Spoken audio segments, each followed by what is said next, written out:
Здравейте отново. Точно 7 часа и 21 минути в петък, 30 януари. Продължаваме по една от водещите теми. Доста се коментира покрай сериозните сметки за ток, словесни престрелки и прочие. Какво ще се случи с бъдещето на кабинета Борисов 2? Това ще говорим в следващите минути с социолозите Евелина Славкова и Колю Колев. Здравейте и добре дошли. Добро утро. Ако искате да започнем с това изследване, което на Боряна Димитрова от Alpha Research, правителството да изкара цял мандат, искат 61% от българите.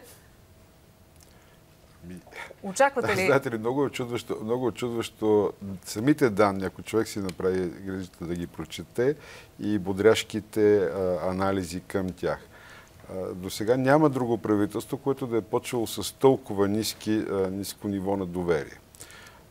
Нито по управляваща партия, която да е почвала толкова ниски нива на електорална подкрепа. Тук става въпрос за 22, мисля, че беше за ГЕРБ. Правителството одобрявано от 24 или 30, 27%, пък 30-40 и няколко не го одобряват.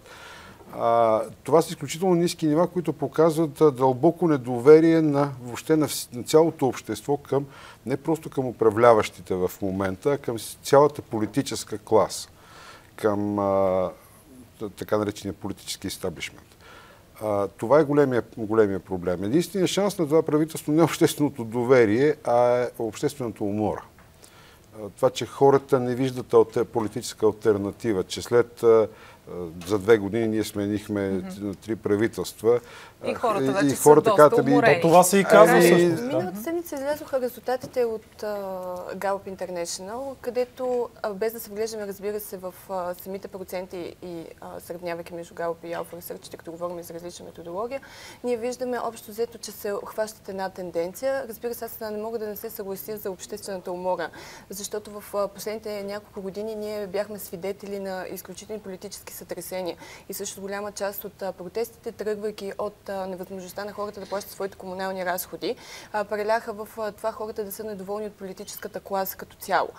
Така че в момента по-скоро аз разчитам в данните, основно на Gallup International, че всъщност има още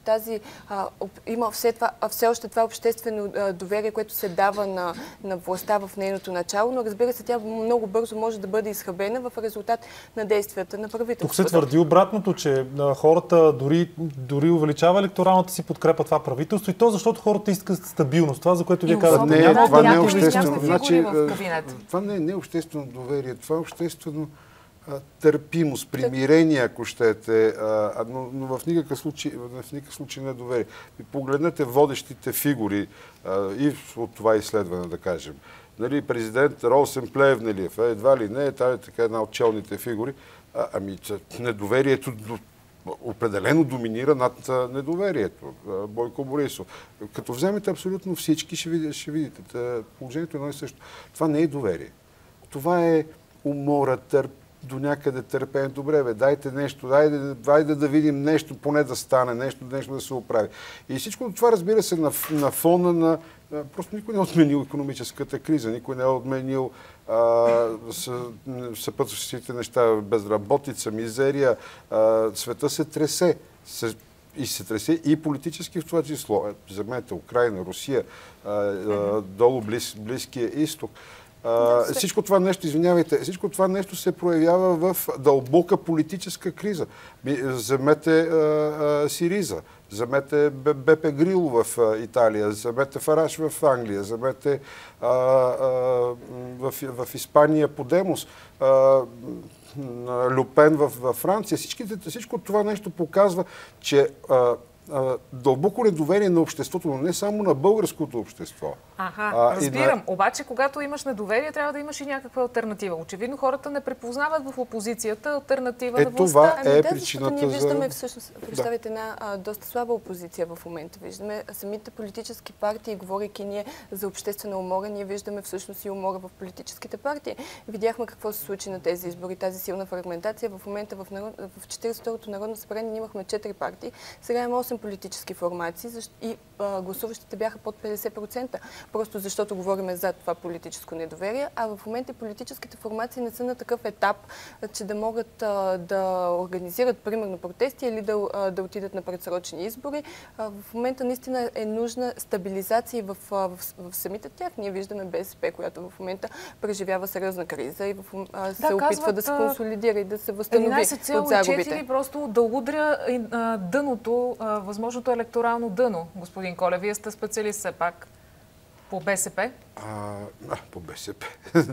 Не бих казал само, но да, това са горе-долу така най-ниските. Пътя за БСП, знаем, че предстои събота-неделя форум, много важен за левицата. Пътя за БСП сега какво е? Тя има ли дъно ново, което да стигне, или напротив, тя ще се консолидира, ще се обедини?